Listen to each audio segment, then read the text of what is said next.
کیا آپ نے کبھی سوچا ہے کہ جو کھانا آپ کھاتے ہیں وہ پوپ میں کیسے کنورٹ ہوتا ہے؟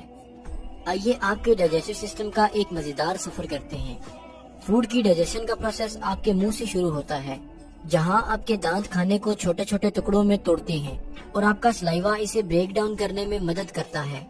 یہ نرم مکسچر جسے بولس کہتے ہیں پھر ہماری فوڈ کی نالی جسے ایسوفیگس کہتے ہیں اس میں چلا جاتا ہے، اور وہاں سے یہ پیرسٹیلسس موومنٹ کے ذریعے سے ہمارے سٹمک یعنی کہ معدے تک پہنچ جاتا ہے۔ معدے میں طاقتور تیزاب اور انزائمز کھانے کو مزید توڑ کر ایک گاڑھے لیکویڈ جسے قائم کہتے ہیں اس میں بدل دیتے ہیں۔ یہاں سے قائم چھوٹی آنت یعنی کہ اسمال انٹسٹائن میں چلا جاتا ہے، جہاں زیادہ ڈائجیشن ہوتی ہے۔